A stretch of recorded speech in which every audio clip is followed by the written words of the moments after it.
Дами и господа, започнува програмата Гласот на народот со Слободан Томич. Интеракција 100%. Кажете си се што ви лежи на срцето и тежи на душата. Тука сме да ви помогнеме. Ексклузивни теми, соговорници кои нема да одбегнат со одговори на вашите прашања, коментари или критики. Постоиме за вас. Гласот на народот е клучот на демократијата. Гласот на народот со Слободан Томич во живо.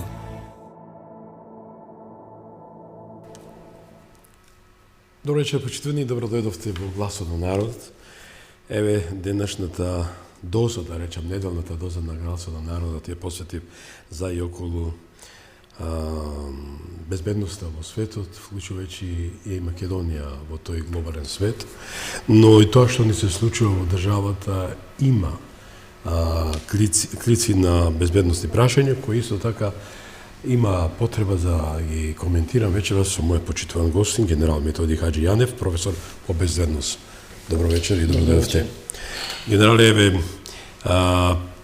провоциран сум еден убав настан на тоа дека Македонија е дел од големата шаховска, мислам, да, сите сме партициенти на таа шаховска табла во која се случуваат многу настани, вклучувајќи и политики, но каде што главните играчи се големите мајстори на кујната, меѓу кои нашиот стратешки партнер Соединените Американски држави, кои дефинитивно со право се носи дека е светски полицајци и треба, бидејќи со незиниот безбедносен механизам и начин на однесување дава за право да биде еден од светските полицајци визави другата страна од колосот, Русија.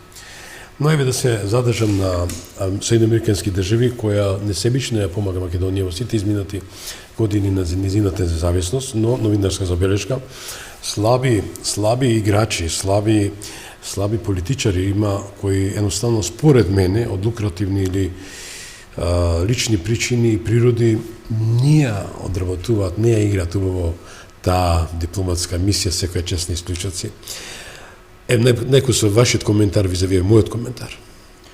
Па, добро, видите, ние принцип до сега имаме 30 годишна историја, која е, да кажеме, од понове таа историја, нели, од самостојувањето, во која можеме да зборуваме за издвоена македонска дипломатска линија, кај што би требало да се анализира тоа и во тој дел, зависи како ќе ги поставите работите, можете да кажете дека постојат добри страни, светли страни, но може да слободно кажеме дека сме имали многу промашувања, кои, да кажеме, или изгубени шанси, кои на еден или друг начин може да бидат одраз и на, да кажеме, лошиот човечки потенцијал, може да бидат предизвици или проблеми за лошата политичко милје кој што постои кај нас и лошите политички елити и така натаму. Сето тоа всушност само по себе зборува дека нешто фали таму и дека таму треба да се менуваат работите, односно дека треба да на тој инструмент на државна моќ треба да сериозно да работиме, бидејќи очигледно ние не можеме да, како се вика, да зборуваме дека ќе работиме од аспект на економија или од аспект на употреба на сила како инструмент на моќ со кој би дефилирале на меѓународен план. Тоа значи дипломатијата, културата, спортот, едукацијата и така натаму се работи каде што мора да бараме и јак човечки потенцијал, за да можеме да бараме да приклучок некаков си или да побараме некој поголем колач од оно што генерално другите сметаат дека не следува. Мали се одраз на немање доверба во себе или има некоја фрустрација во самите нас, да сме мала држава, не можеме да се носиме со такви околности? Мислам дека има и од тоа, но има и од, да кажеме, ако направите перспектива назад како сме наследиле, нели се тие политичари останале, таа политичка елита која се раздвои државата, останала, да кажеме, тој остаток од таа комунистичка партија.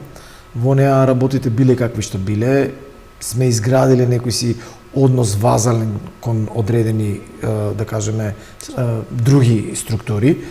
И некако тој вазален однос кај се уште провеува кај одредени елити кои што, да кажеме, постојале, но потоа не можеме веќе да кажеме дека тие елити сега не се криви за се, затоа што грешката можеби треба да се бара во тоа што тоа е лош менеджмент, лош лидершип, значи не се креирани идни млади политичари кои што ќе можат да грабат, на кои што ќе може да им се даде шанса и кои што ќе може да се носат со предизвиците на новото време.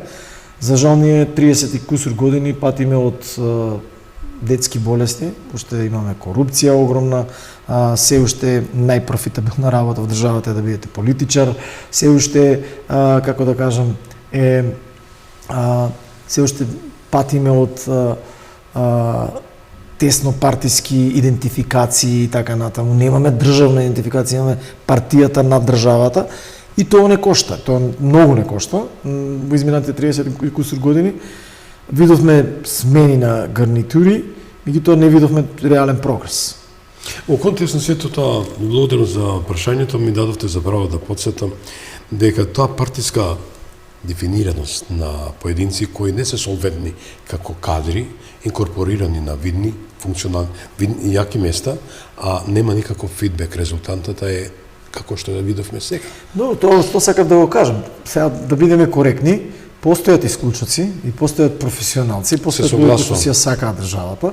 Меѓутоа, знаете како, една ластовичка не го прави јатот, знаете. Тука е проблемот. Значи нас ни требаат повеќе, ни треба ни фали, мислам дека имаме професионализам.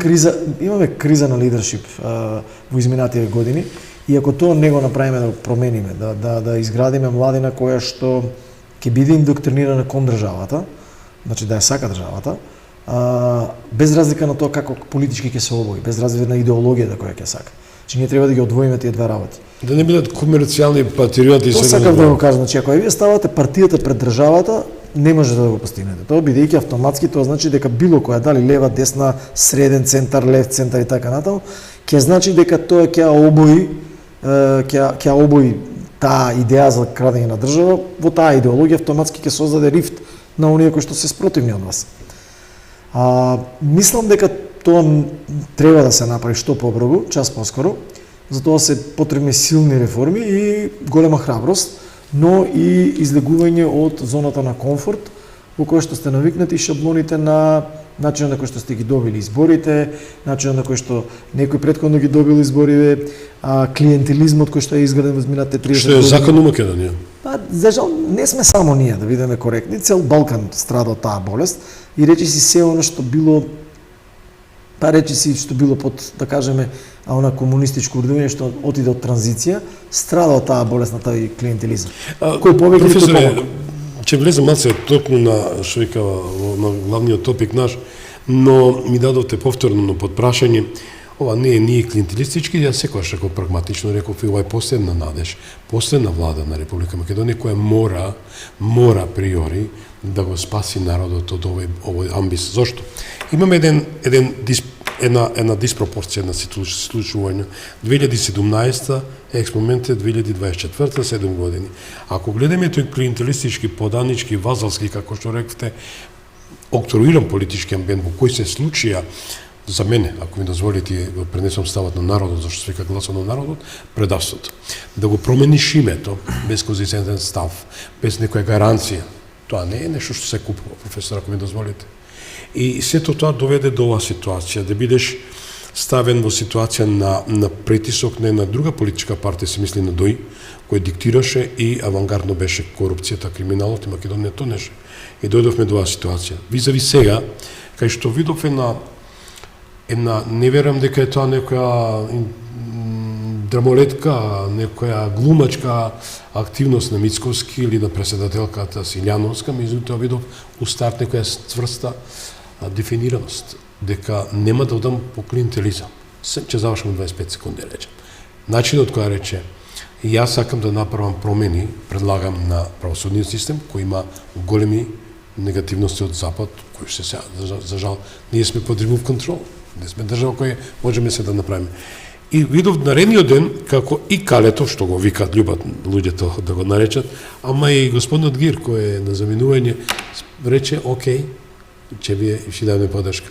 Дали здравиот збор, цврстиот став, во старт, ја дефинира начинот на политичкото живење понатаму? Видите, дефинитивно било кој да е, значи кој ќе дипломатите генерално ние имаме малце лоша перцепција за нив, бидејќи они ќе го освојат просторот колку им дозволите вие.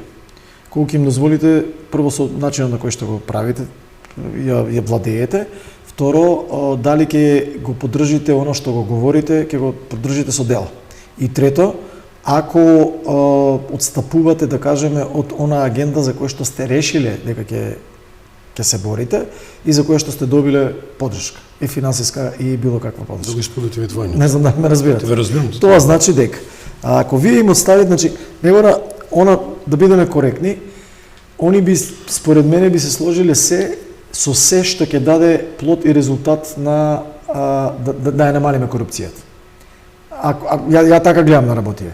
Ако вие прво тргнете од тоа дека сте стварно решени да тргнете, да се борите против корупцијата, и ако понудите модел, ама тоа треба да го подкрепите и со дела, ме разбирате? Не со зборови само. Не само со зборови, и тие дела подразбираат дека кога ќе ви се јави играч кој што ви е близок, а за кој ќе се угоди тоа, дека ќе треба и него да го скинете. Не можете веќе да го амнестирате него. Нема џентлменски договор. Ако ги направите тие делови, екскюз ако правите таму, во тој случај ќе генерирате двојни стандарди, веќе ќе сватат дека не сте сериозен. И мислам дека се додека не имаме таков пристап, нема да сакат да ве чујат. Они ќе имаат своја агенда, ќе морат дипломатски да исполнат своја рамка, тоа е нивна стратегија, можеби имаат и насоки, можеби имаат своја лична агенда. Не знам дали ме разбирате. И тоа е окей. И тоа е нормално во дипломатијата. Тоа е нормално. Затоа што на крајот на кришата и тие одговараат пред некој шеф, во кој што треба да испорачаат резултати. Дали ќе бидат доволно храбри и ќе ја купат вашата приказна или не, е ваше колку ќе успеете да ги убедите во тоа. Дека сакате да ја продадете таа приказна и дека тоа што го продавате ќе даде резултат. Обично вика пак чечам се идеме кај да не сакам со сленгот да се служам кога некој што го наречува, сепак таа е наш стратешки партнер, сепак тоа е амбасада, тоа се држава која милиарда внесе во делот на реформите во системот, но видовме како систем, видовме што имаме, таму имаме се, само неме правосуден систем, судски систем. И тука мора да ви кажеме наравно, имаме проблем кога викаме ние имаме перцепција дека ако они ги дале парите, дека они имаат контрола над се.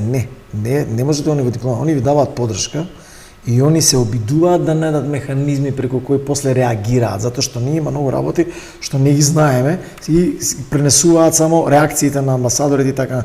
Они никој не ви кажува дека кога ги дале тие пари условот за да трошат одредени проекти. Уназад сега ќе збориме 30 години, кога ги дале тие пари, условот бил дека вие сте ветеле дека се борите против корупција, дека имате транспарентност, дека бидете одговорни, дека бидете отчетни и така натаму. Што е добро за државата. Добро де. И вие ништо тоа не сте направиле. И сега на крај го рипате тоа целиот тој дел, никој не ви го кажува.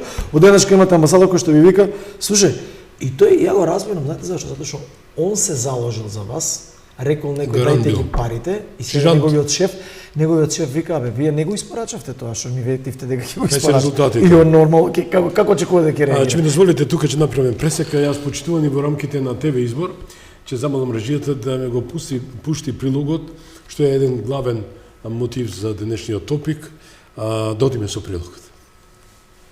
Никој не е над законот и секој треба да сноси одговорност за своите постапки, истакна денес во Штип амбасадорката на САД во Македонија Ангела Агелер. Амбасадорката најави дека така наречената црна листа ќе се проширува, затоа што е нешто што го бараат и го наметнуваат законите на САД, и таа е динамична и органска и постојано претрпува промени.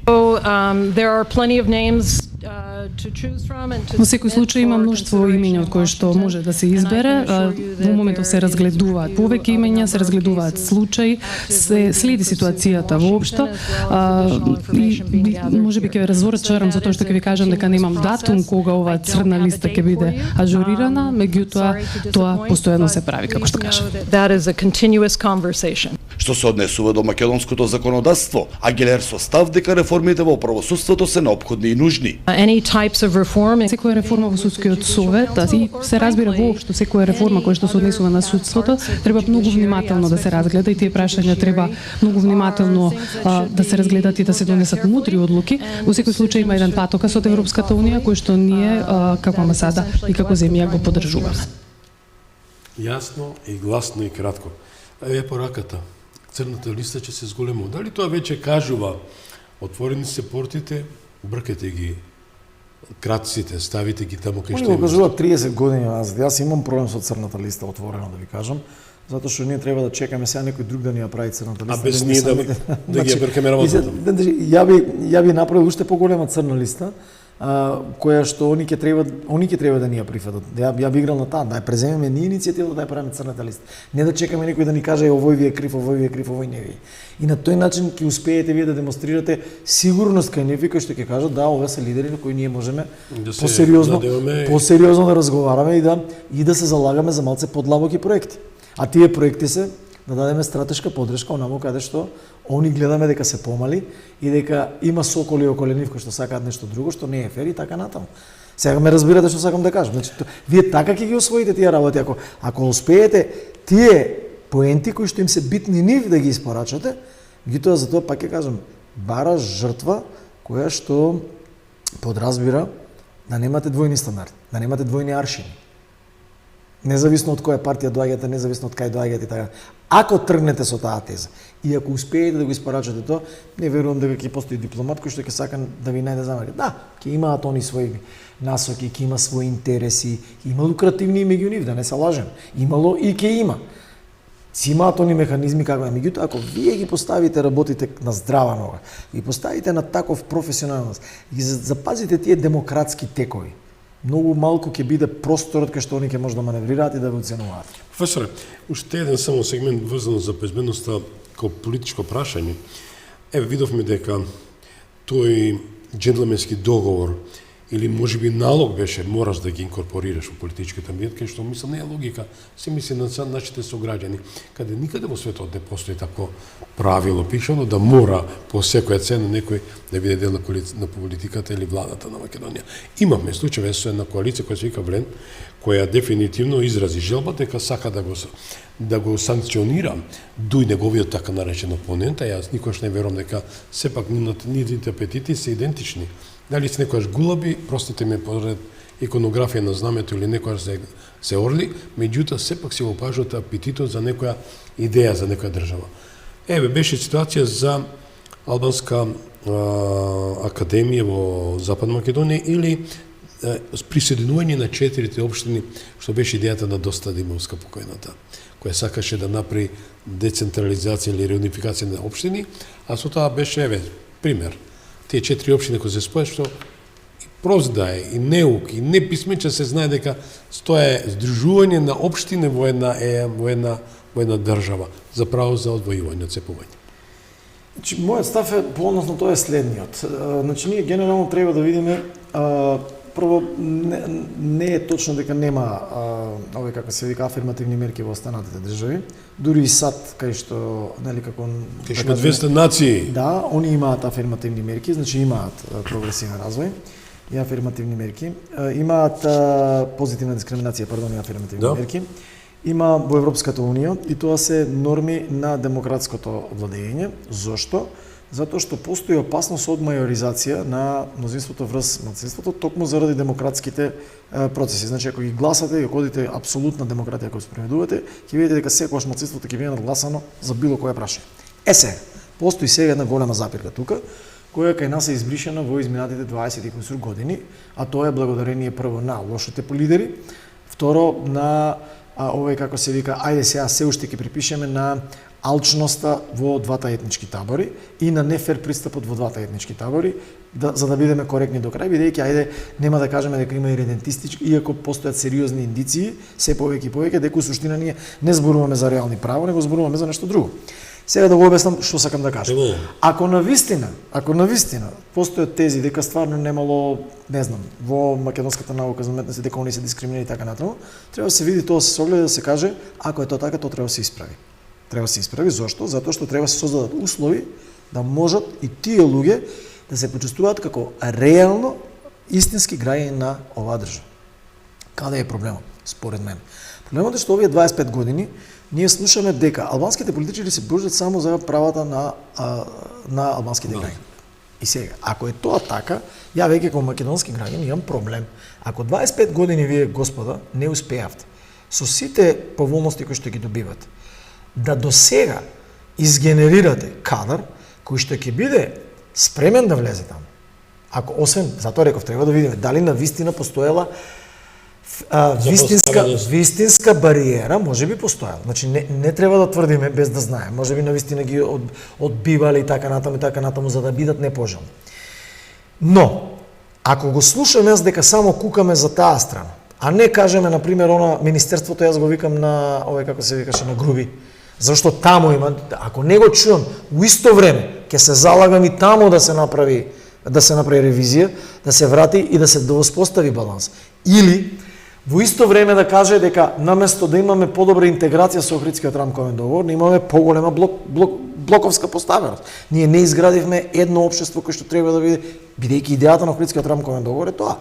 Да, се дадат тие афирмативни мерки, таа позитивна дискриминација што се вика, со цел да се исправат тие неправилности, бидејќи утврдени се во некои одредени делови дека имало системски бариери кои што не им биле дозволени или тоа е нивна интерпретација. Fair enough. Океј, го имаме мојот збор против вашиот збор, сме дошли до конфликт, сме се договориле дека ќе се помириме. Ајде сега да видиме дали после 25 години тоа што сме го поставиле на хартија не интегрирало повеќе или ни создало бариери. Што имаме? Имаме барања. Наместо тоа сега имате повеќе. Не постои речиси да не постои албанец кој што ќе играат Македонија и Косово да не навива за Косово наместо за Македонија. Или тие се ретки, а нашиве кои ќе ги видите на социјални мрежи со душа сакаат па ги поздравуваат, па го споделуваат тоа што е за поздрав. Што е за поздрав? Значи не тврдам дека нема такви албанци. Второ, зошто тоа политичарите не почнат јавно да го промовираат? Или ако веќе тоа е проблемот, тогаш да видиме дали овој етнички модел на поделеност на партии можеби е нефункционален за Охридскиот рамковен договор. Па да воспоставиме граѓански договор во кој интерпретацијата и себе препознавањето, самоопределувањето, да кажеме на тие малцинства, ќе биде внатре низ граѓанскиот механизам. Зошто? Затоа што внимавајте, ние веќе немаме време да се бавиме со такви норми, бидејќи 25 години се бавиме со тие норми и сега создадовме ситуација јал на лук мирисал, викаат старите. Значи јас и да учам и да не учам, ако извадам една диплома, у која ќе си направам свој факултет, каде што они самите почнуваат да се зезат, дека ако не те згази автобус, ќе земеш диплома од тие факултети. И сега, ако тоа ти е влезната карта и во која, пази сега, внимавај, во која ти од почеток до крај зборуваш на еден јазик и одбиваш веќе и сега доаѓаш веќе ти си готов продукт, значи ти си радикализиран, институционално радикализиран, со државни пари сте го радикализирале тој продукт, у кој не е веќе виновна таа фигура. Она е школувана во тој амбиент и он доаѓа, ја не знам македонски јазик. И сега кој е крив? Криви се тие политичари кои што ги лажеле нив, или, затоа реков, можеби треба ние Охридскиот рамковен договор, како договор, многу го поздравуваат и дава надежи, но тогаш треба да смениме политичкиот модел, за да може да се прилагоди и да тој дава резултати. Бидејќи етничките политички партии со ова може нема да се согласите со мене и во рете тоа. И јас, окей, нели, го разбирам тоа дека ние треба да имаме различни размислувања. Но ако веќе имате 25 години една иста работа, добивате исти резултат, тоа нешто треба да смените. Ајнштајн, знаете ли што рекол? Ако вие правите еден експеримент и добивате постојано исти резултати на исти начин, и повторно сакате да добиете различни резултати, тогаш тоа е лудило. И затоа велам, значи ние треба тогаш да размислиме или да го прекинеме Охридскиот рамковен договор, или нека остане Охридскиот рамковен договор, меѓутоа да го смениме моделот. Да имаме граѓански концепт во кој ќе имаме фер трчење, интерно самоопределување, не екстерно, бидејќи сите овие параметри, сите овие индикатори кои што го говорат, на начините на кои што говорат овие луѓе, зборуваат за центрифугални сили, кои што се, да кажеме, надвор од крај памет, значи повторно тоа и сега тоа создава несигурност кај другата страна, кај големата страна во која што вели, значи јас сите овие барања веќе почнувам да ги интерпретирам дека ти не сакаш у суштина да се самоопределиш, туку сакаш да добиеш што подобра позиција за да ми отцепиш што поголем дел.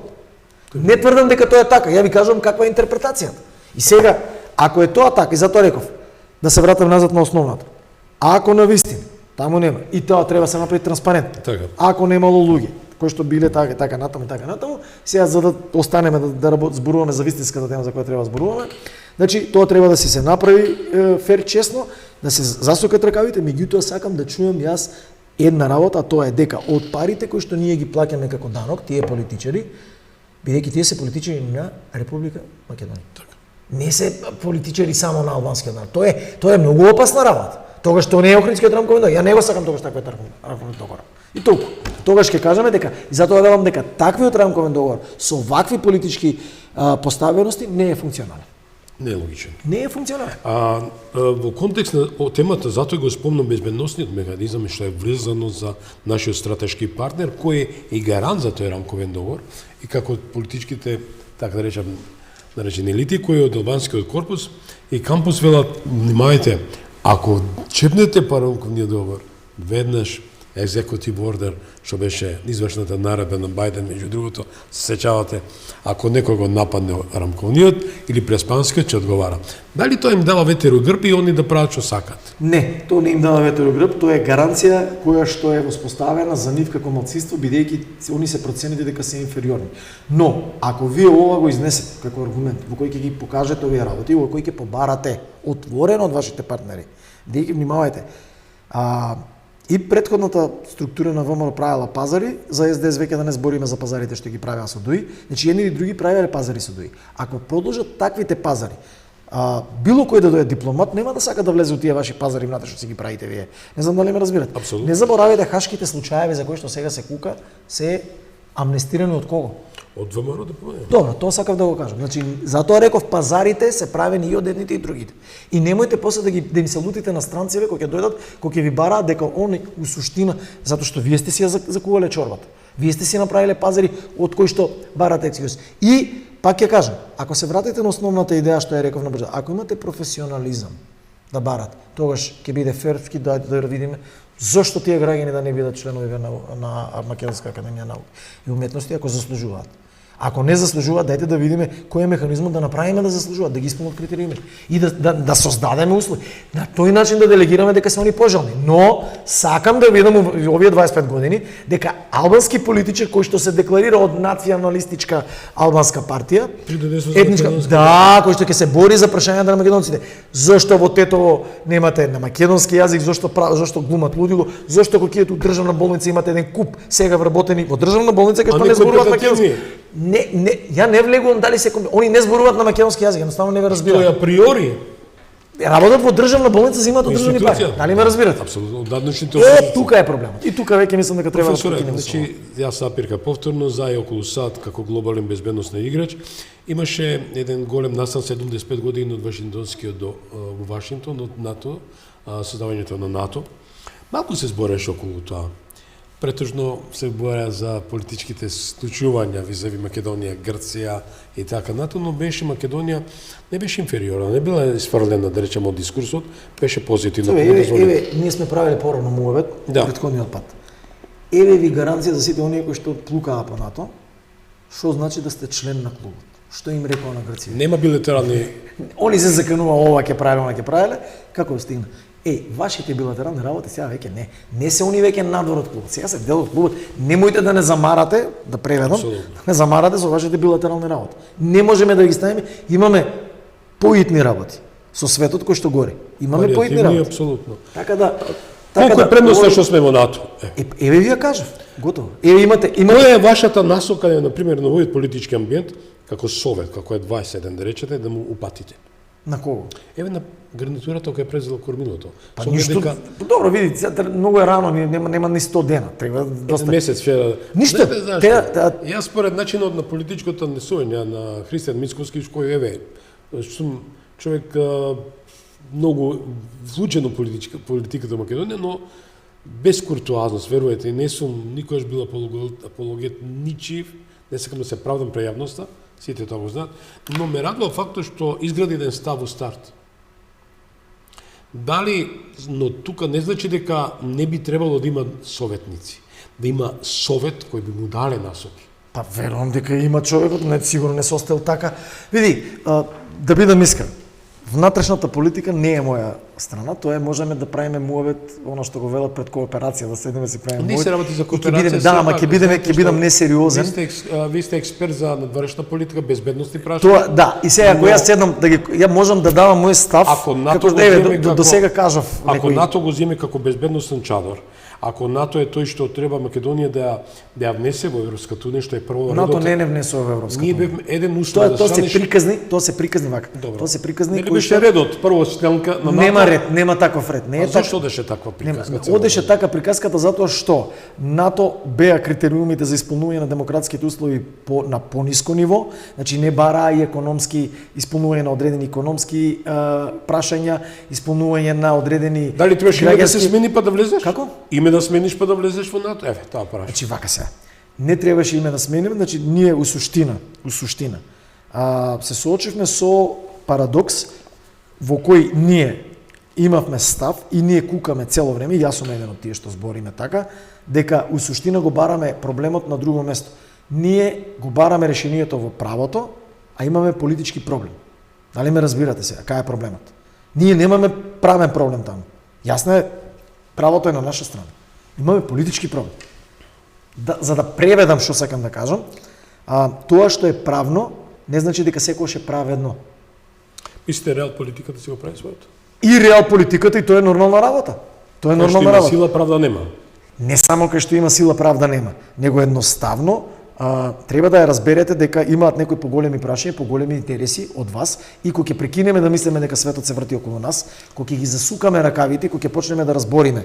Ајде да видиме кои се тие прашања со кои ние можеме ова што ви го зборам. Што е тоа што ние можеме да допринесеме и да го свртиме вниманието на тие големи играчи со кои они да кажат на нивните шефови, босови, слушај, абе вреди за овие да дадеме напор, да ги стиснеме како што тоа беше Џорџ Буш, ако се сеќавате. Да.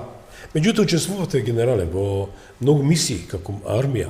Значи тоа е еден контрибут што не се занемарува. На армијата никој не може. НАТО Грција на армијата. учествуваше со 0,8% Пазете.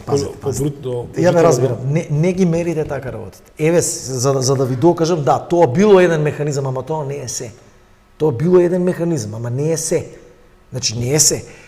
Зошто не е се?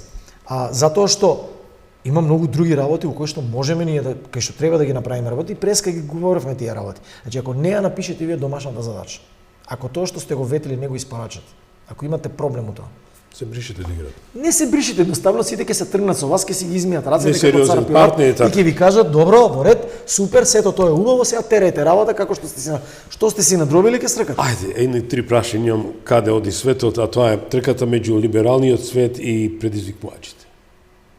Трката меѓу либералниот свет и предизвикувачите е сериозен проблем и мислам дека за тоа треба многу сериозно да се збори. Зошто? Затоа што прво таа трка не е како порано да создава рифтови само надвор од државите и во тие сојузи, туку влага внатре во државите, благодарение на технологиите, благодарение на интензивираната глобализација, отворените општества кои што нужно нели донесува многу добри работи. Сега благодарение на тие отворени општества, за жал дојдоа и многу негативни работи, во кои преку тие технологии ние имаме сега лица кои што лесно манипулираат, создаваат дезинформации и на полувистини всушност палат лица кои што знаете како можат да кажат се, имаат право да кажат се и имаат мок тоа веќе да го пласираат како став, како манипулација со која всушност многу луѓе почнуваат да се идентификуваат.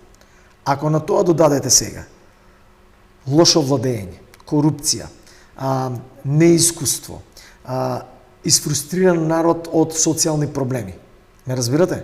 Кој што лесно е антидржавен во моментот и бара, може би, оправдување, тоа станува лесен плен. Сето ова е сериозен проблем за да ги зачувате вие сега до крај тие демократски вредности. Во тој контекст, дури и во рамките на самиот либерализам, паралелно на овој, да кажеме, надпревар, постои друг надпревар, а тоа е помеѓу лево ориентираните и десно ориентираните. И тој надпревар е исто така проблем за самата демократија, бидејќи самата демократија се јавува во либерална демократија е влезена во реформа.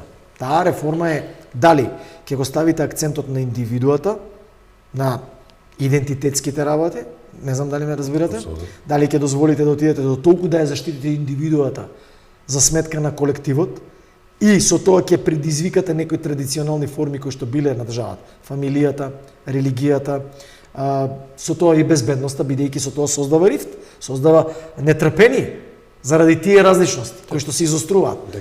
Или пак ќе ви наметнат такви мерки во кои што вие кога ќе ги применувате тие мерки, ќе создадете таков рифт во кој што ќе ви се појават луѓе кои што ќе сакаат држава, нација, религија, фамилија. Тоа се тие традиционални вредности.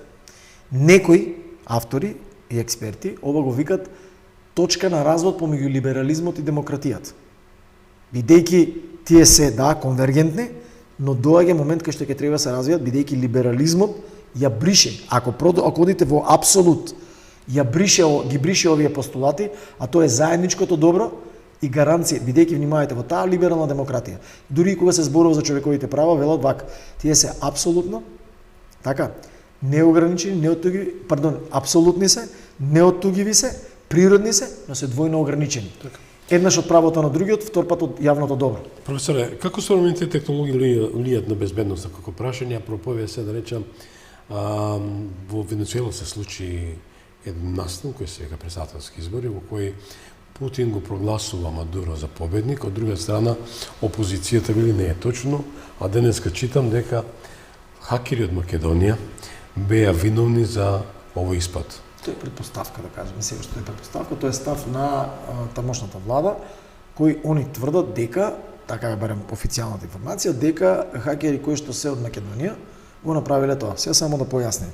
Можеби тие кои што го направиле тоа немаат врска со Македонија, бидејќи денеска е многу лесно да направите измамување на IP адресата, во која всушност вие ќе лоцирате дека вие можеби сте во Германија, можеби сте во Венецуела, меѓутоа да генерирате IP адреса дека доаѓате од Македонија. И тоа не е прв пат да се случува, не е од сега, така да не би ги коментирал тие податоци без да слушнеме од официјалните институции некаква форензика да покаже дека навистина имало мешање на наши граѓани во тие избори. Дали можеби не идам ептен радикално, али сведоци сме на еден хибриден напад, се сеќавате со училиштата, со бомби, со тие работи, па се насетуваше од некоја држава дека беа организирани. Ајде да шпекулирам, не секам. Дали може тука членка на НАТО, која создаде еден негативен набој од дипломатија, за мене неуспешно, од дипломатијата мора да бидеш мудар, да имаш начин да живееш и соработаш со сите држави на географскиот атлас, а не директно речеш ова држава ми е непријател, создаваш сам непријател. Отидов многу пошироко. Дали може од некоја држава која, например, направивме блок, направивме рампа, ставивме, од друга страна таа држава прогласува председател на држава, дека е екс официо веќе избран и да се искористи Македонија како... Сега пазете, такви сценарија во ред може, меѓутоа треба да го видите интересот со Македонија и Венецуела. Второ, внимавајте со современите технологии имаат еден друг проблем. Тоа го покажа и војната против тероризмот, ако се сеќавате. Лицата кои што действуваат од државата, територијата на државата, баш заради оваа глобализација, баш заради индивидуализацијата, баш заради дигитализацијата, не значи дека државата стои зад нив. Не знам дали ме разбирате. Апсолутно. Тоа не значи дека да, можеби е државјанин на таа етап. Ќе бидам близок кај нашите сограѓани, ако направат криминал, тоа се представат на запад дека се македонци, а овдека се удират до гради дека се само етнички албанци. Тоа е во ред, тоа веќе е прашање кој што дали со тоа му доаѓа и вака. Па добро се, да не би пак ќе кажам, значи ја не би прејудицирал. Зошто? Затоа што реков, првичната информација е многу штура. Второ, постојат дефинитивно, тоа многу лесно се прави, постојат можности за манипулација на IP адресите и трето, тоа доаѓа како обвинување од Венецуела и тоа од човекот за кој што гледаме дека има проблем во изборите. И се многу ifs има овде, многу прашања кои што зборуваат за тоа дека треба со голема резерва да ја земеме таа информација. Професоре, значи благме финале, верувам овие минути, 6 минути што ни се останува, а тоа е за околу председателските избори, бидејќи темата ни е сад како глобален безбедносен играч. Македонија е дефинитивно држава која е стратешки партнер и која не сме да излезе тој, според мене, тоа е навистина добро намерен курс што ни го преферира нашата стратешка пријателска држава, Од друга ситуација, знам дека конзистентна е денешната политика на САД, дефинитивно, а се навестува и се очекува победа на Доналд Трамп. Еве како професор по безбедност, познавач на политиката во Америка и општо на глобално ниво, кои се вашите прогнози, кои се вашите оценки и како понатаму? Јас би повикал на голема воздржаност, бидејќи изборите се многу чудна работа, посебно сега во светот. Само уште 20 секунди. Ако подписателката на 4 месеци или 3 пред изборите се не представа за председателски кандидат, нека не ви изненади во партија кај што е, а во партија ако е голем хаос, значи да не ви изненади ако победите. да не ви изненади. мислите дека цело време она беше упозадина на Не Бајден?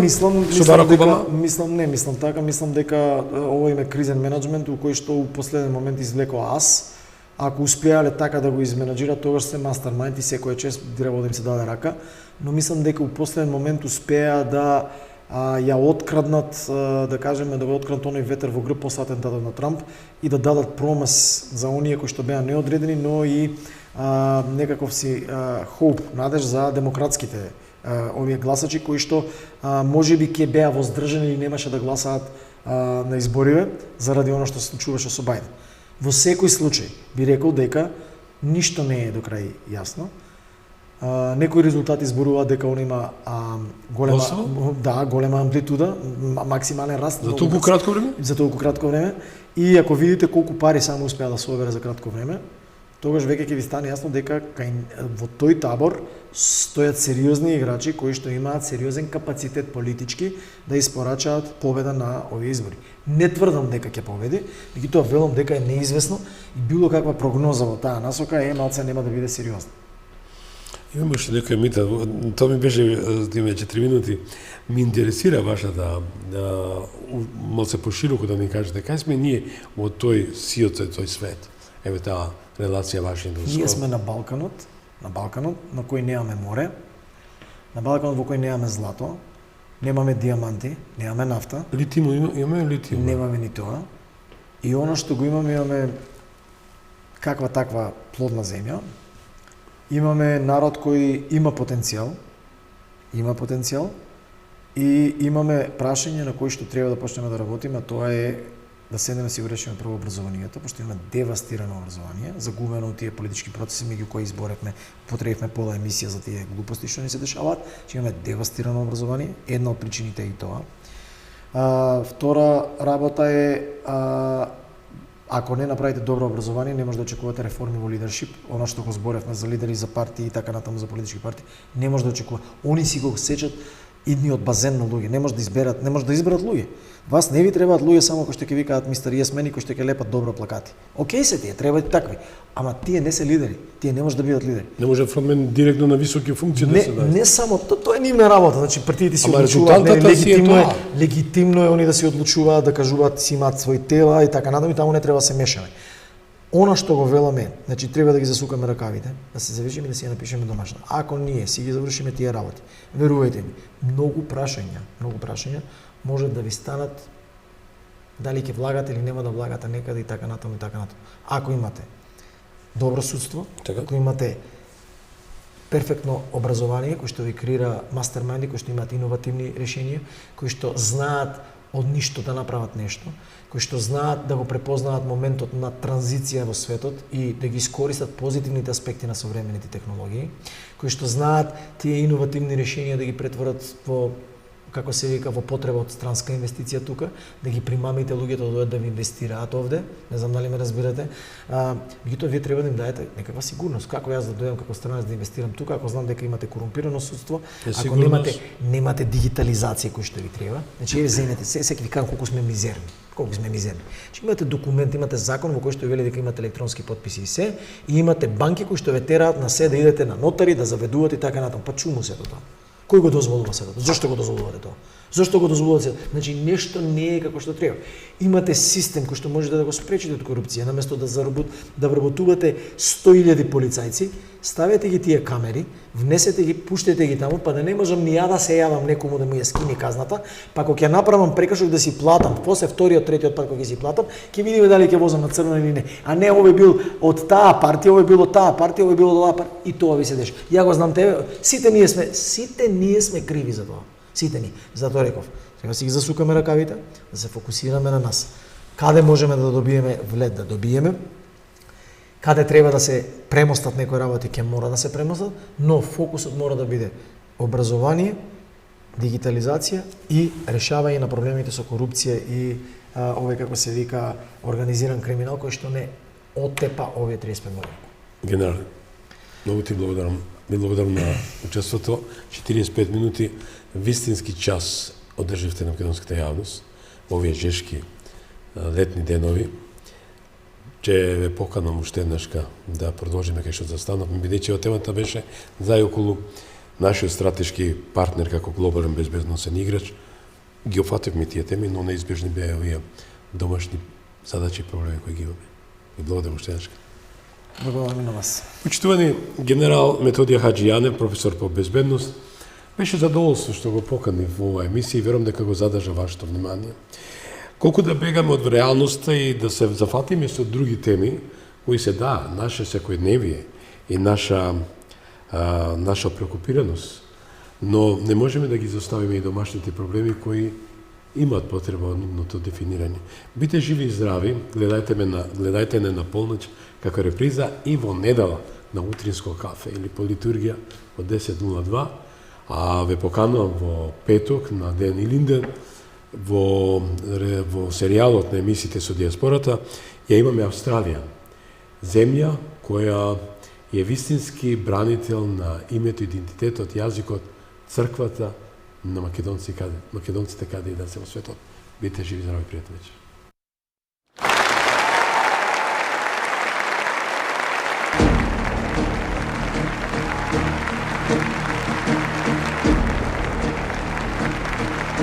Ви благодариме што бевте дел од гласот на народот со Слободан Томич. Ве очекуваме утре, во исто време, на Вистинска телевизија.